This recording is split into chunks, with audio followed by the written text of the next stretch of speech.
Ma'am साहब, ये cup ले जाऊं? मैम साहब, ये फोटो में आपके साथ कौन है? तुम्हारे साहब है, मेरे हस्बैंड। पति है मेरे मैम साहब। क्या तुम्हारा दिमाग तो खराब नहीं है? आज ही तुमने यहाँ पे काम ज्वाइन किया है और मेरे पति को अपना पति बताने लगी तुम। मैम साहब, मेरा दिमाग खराब नहीं है, मैं सच कह रही हूँ, ये मेरे पति हैं। फालतू की बकवास सुनने में ना मुझे कोई इंटरेस्ट नहीं है। मैं बहुत इंपॉर्टेंट काम कर रही हूँ, जाओ अपना काम करो चुपचाप। मैम साहब, मैं बकवास नहीं कर रही। आप एक बात बताइए, आपके ऑफिस में ना जाने कितने लोग आते हैं, क्या मैंने आपसे कभी कहा कि ये मेरे पति हैं या मेरे कोई रिश्तेदार हैं? कभी नहीं कहा ना आपसे। आज जब मैंने फोटो देखी आपके साथ में इनकी, तभी तो मैंने बोला ना मैम साहब। मैं कैसे कर लूँ तुम्हारी बात का यकीन? मेरे पति का लेवल और तुम्हारा लेवल कहीं से भी मैच नहीं होता। तुम्हारे पास कोई प्रूफ है कि मेरे पति तुम्हारे पति हैं? प्रूफ तो नहीं है, लेकिन हाँ, मैंने अपने भैया को बुलाती हूँ, वो आपको बिल्कुल सच सच बता देंगे। करो अपने भाई को कॉल और बुलाओ।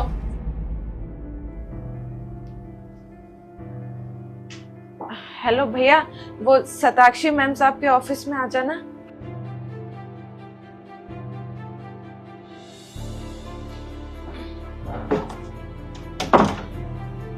नमस्ते मैम साहब, बुलाया आपने? हाँ, बुलाया मैंने तुम्हें। तुम्हारी बहन का कहना है कि मेरे पति इसके भी पति हैं। उसने कुछ देखा होगा तभी बोला होगा। मेरी बहन झूठ नहीं बोलती। हाँ, तुम्हारी बहन ने ये मेरी वॉलपेपर पे लगी हुई फोटो देखी है। तुम जानते हो इनको? मैम साहब, ये हमारे जीजा जी हैं, हमारे बहन के पति हैं ये। अरे तुम दोनों भाई बहन पागल हो गए हो क्या? तुम मेरे ऑफिस में पहले से काम करते हो, इसलिए मुझे तुम्हारे ऊपर ज्यादा यकीन है। लेकिन तुम्हारी बहन भी यही बोल रही है, तुम भी यही बोल रहे हो। देखिए मैम साहब, हम झूठ नहीं बोल रहे हैं, ये हमारे जीजा जी हैं, हमारे बहन के पति हैं ये। लेकिन मैं कैसे मान लूं? मेरे हस्बैंड ने तो मुझे कभी नहीं बताया और मेरे हस्बैंड मुझसे बहुत प्यार करते हैं, वो मुझसे इतना बड़ा झूठ कभी नहीं बोलेंगे। अच्छा ठीक है, तुम दोनों भाई बहन इतने यकीन के साथ बोल रहे हो, तो ये तुम्हारा जीजा है और तुम्हारा पति, तो नाम तो पता ही होगा। नाम बताओ। इनका नाम सैम है।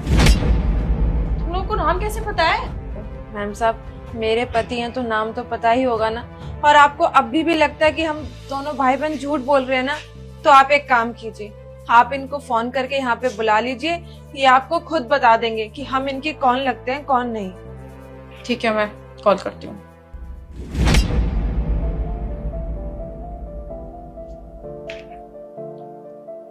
हेलो सैम, क्या कर रहे हो? कुछ नहीं, घर पे आराम कर रहा हूँ। ऐसा करो, जल्दी से मेरे ऑफिस आओ। ऑफिस? लेकिन क्यों? अरे बाबा आओ ना, मुझे तुम्हें कुछ सरप्राइज देना है। ओह अच्छा, सरप्राइज। ठीक है, आई एम कमिंग। ठीक है। अभी मेरे पति आ रहे हैं, उनके आने पे सब दूध का दूध पानी का पानी हो जाएगा। आप लोग अभी अंदर जाओ, जब वो आ जाएंगे तो मैं बुला दूंगी।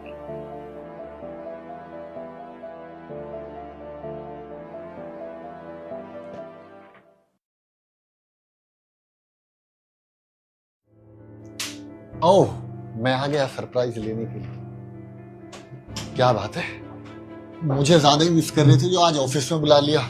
बताओ क्या सरप्राइज था? तुम्हें एक सरप्राइज देना था, किसी से मिलवाना है। अच्छा, ऐसे भी कौन लोग हैं जिनसे मुझे मिलवाना चाहते हो? बुलाओ उनको। देविका, आदित्य, दोनों बाहर आना।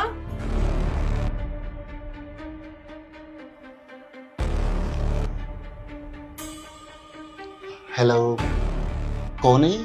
तुम नहीं जानते इन दोनों को? मुझे बताना पड़ेगा कौन है ये। डेफिनेटली यार, क्योंकि मैं तो इन दोनों को नहीं जानता। हाँ होगा ना, तुम्हारा स्टाफ होगा। वैसे भी तुम्हारी कंपनी में इतने लोग काम करते हैं, ये भी काम करते होंगे। लेकिन इसका तो दावा है कि तुम इसके पति हो और इनका कि तुम इनके जीजा हो। ये क्या बकवास कर रहे हो तुम? क्या हो गया इन दोनों को? मैं कोई इसका पतिवती नहीं हूँ। सताक्षी यार, इन दोनों को देखो और मुझे देखो, तुम्हें कहाँ से लगता है कि मैं इनका रिलेटिव हूँगा? मैंने ये झूठ बोल रहे हैं।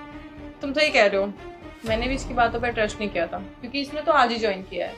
लेकिन इनको तुम्हारा नाम भी पता है और तुम्हारे बारे में सब कुछ पता है, इसलिए मुझे थोड़ा सा शक हुआ। और फिर ये मेरे यहाँ बहुत टाइम से काम कर रहा है, तो ये झूठ नहीं बोल सकता। सताक्षी यार, 2026 चल रहा है।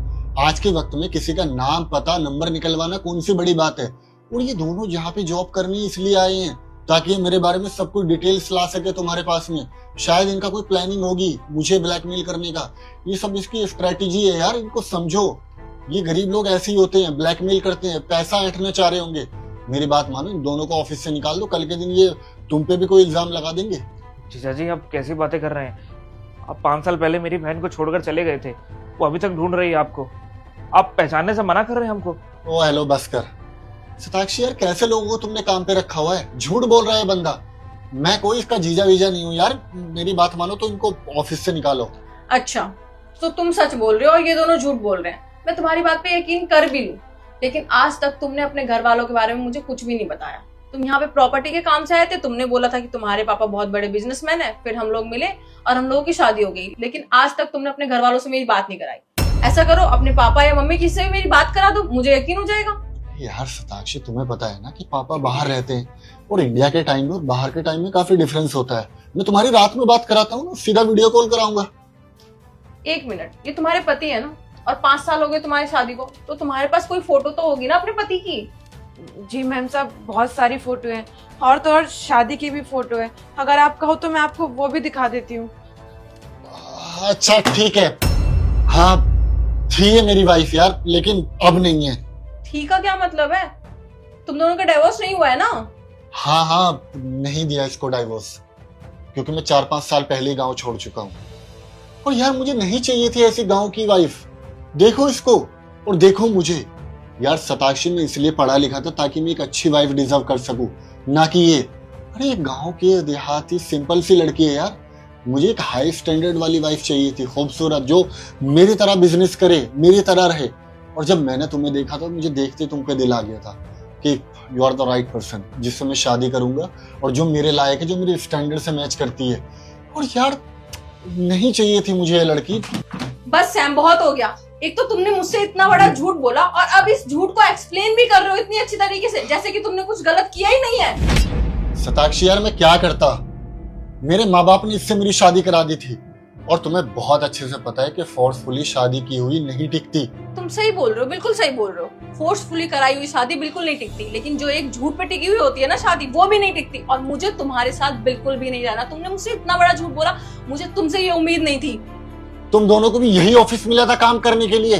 अरे इतना बड़ा दिल्ली है, वहां जाके मर जाते। Shut up! तुम मेरे स्टाफ से इस तरीके से बात नहीं कर सकते। और तुम्हारी सॉरी का मैं अचार डालूं? अगर आज ये मेरे ऑफिस में नहीं आती तो मुझे तो कभी पता ही नहीं चलता मेरे पीठ पीछे क्या चल रहा है। मुझे पता ही नहीं चलता कि मेरा पति ऑलरेडी मैरिड है।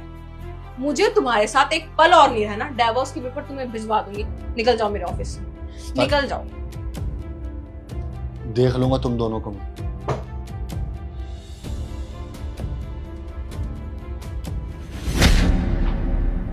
Thank you so much. अगर तुमने आज ही मुझे सच नहीं बताया होता तो मुझे तो कभी पता ही नहीं चलता कि मेरे पति ऑलरेडी मैरिड है। बाकी मैं तो इसे डिवोर्स दे दूंगी, तुम्हें जो करना हो देख लेना। तुम अभी जाके काम करो, मेरा दिमाग काम नहीं करता।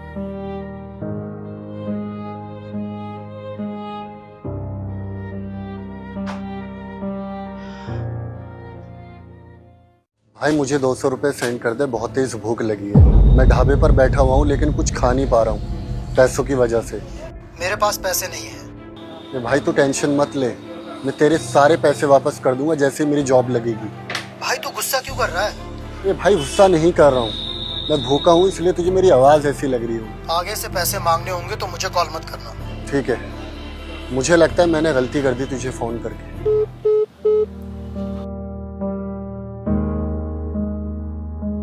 साहब ये लीजिए, खा लीजिए।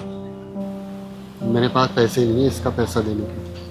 साहब हमने आपसे पैसे मांगे, और वैसे भी आपको भूख लगी है ना, भूखे को खाना खिलाना तो अच्छी बात होती है। आप खा लीजिए। अब खा लो। Thank you so much. वैसे भी मुझे बहुत तेज भूख लगी थी। आप बुरा ना माने तो एक बात पूछें आपसे? हाँ पूछो। आप इतने अच्छे घर से लगते हैं, कपड़े भी आपने अच्छे पहने हैं, फिर आप किसी से कॉल पे बात कर रहे थे और पैसे मांग रहे थे, सब ठीक है? एक मर्द की जिंदगी ना आसान नहीं होती। मैंने अपनी ग्रेजुएशन कंप्लीट की, उसके बाद पापा ने बोला कि नौकरी कर लो, मुझे बिजनेस करना था। तो पापा ने मुझे घर से ही निकाल दिया क्योंकि मैंने उनकी बात नहीं मानी। घर से निकलने के बाद मेरे पास कोई और ऑप्शन था नहीं।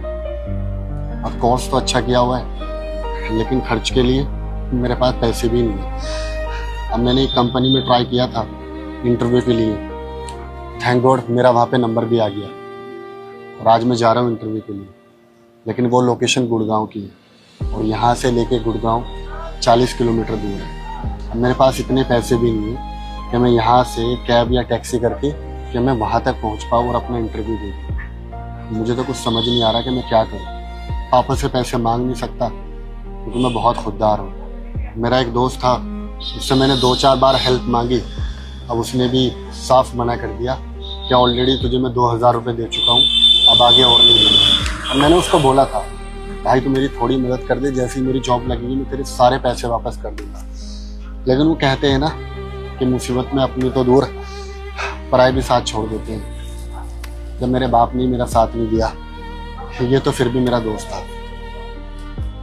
वैसे आपका बढ़िया है ना यार, खाना बनाओ, बढ़िया कस्टमर को बेचो, डेली कैश, डेली मौज, सही है।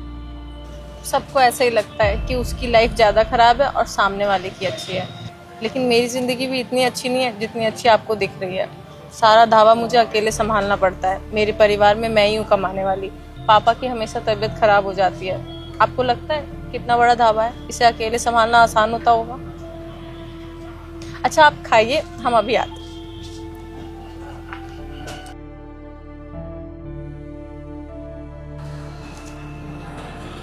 साहब आप ये लीजिए, ये 1000 रुपए हैं, इससे ना आप गुड़गांव आराम से पहुंच जाएंगे। अरे नहीं, ये आप क्या कर रहे हो? अरे ये तो आपकी पूरे दिन की कमाई होगी, आप मुझे दे रहे हो। देखो आपको आपके पापा भी डांटेंगे। आप प्लीज, आपने मुझे खाना दे दिया वही मेरे लिए बहुत है।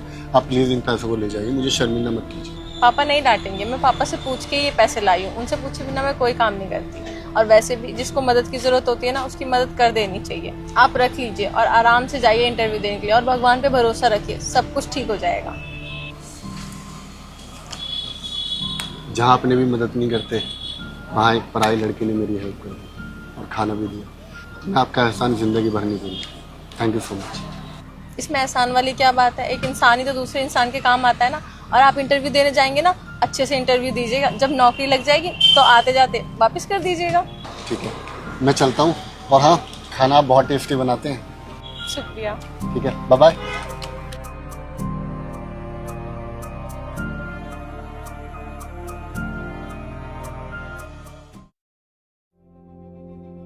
आपको नहीं पता मुझे आपका एड्रेस कितना मुश्किलों से मिला है। मैंने किन किन से नहीं पूछा। आपने वहां से अपना ढाबा क्यों बंद कर दिया? आप कौन? मैंने पहचाना नहीं। अरे आपने मुझे पहचाना नहीं? आज मैं थोड़ा फॉर्मल कपड़े पहनकर आया हूँ ना, इसलिए आपको थोड़ा सा याद करने में मुश्किल हो रहा होगा।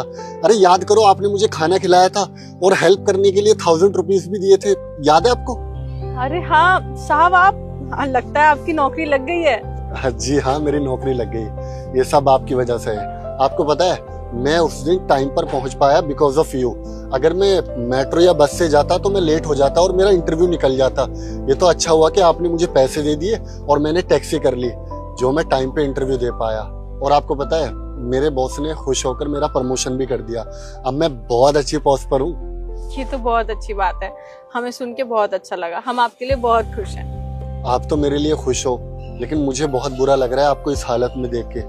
अरे आपका ढाबा कितना अच्छा चलता था, कितनी भीड़ लगी रहती थी, और आप यहाँ इस जगह रहते हो। आपकी फैमिली में कोई और नहीं है? सब कुछ आप ही करते हो क्या? आप सही कह रहे हैं, हमारी फैमिली में बस हम ही है कमाने वाले।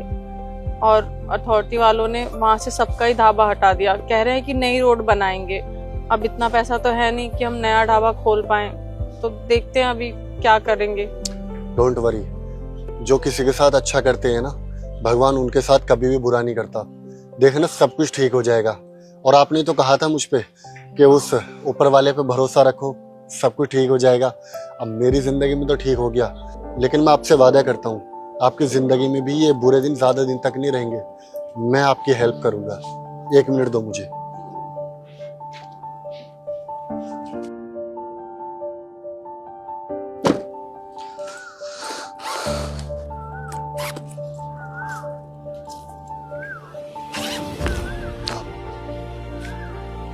ये कुछ पैसे हैं, मुझे अभी कुछ दिन पहले ही सैलरी मिली थी।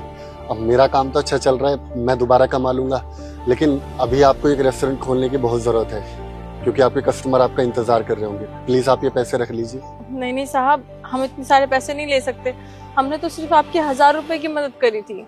अरे लेकिन वो 1000 रुपए मेरे लिए उस वक्त लाखों रुपए के बराबर थे। अगर वो आप 1000 रुपए नहीं देते ना तो शायद मैं आज आपके सामने खड़ा नहीं होता। मैं गांव वापस चला जाता और जाकर कोई छोटी मोटी नौकरी कर रहा होता या कोई दिहाड़ी मजदूरी कर रहा होता। मैं आज जो कुछ भी हूँ ना उसके पीछे आपका बहुत बड़ा हाथ है। प्लीज आप मना मत करिए, एज ए फ्रेंड रख लीजिए। और हाँ, मैं बहुत जल्दी आपके यहाँ खाना खाने आऊँगा।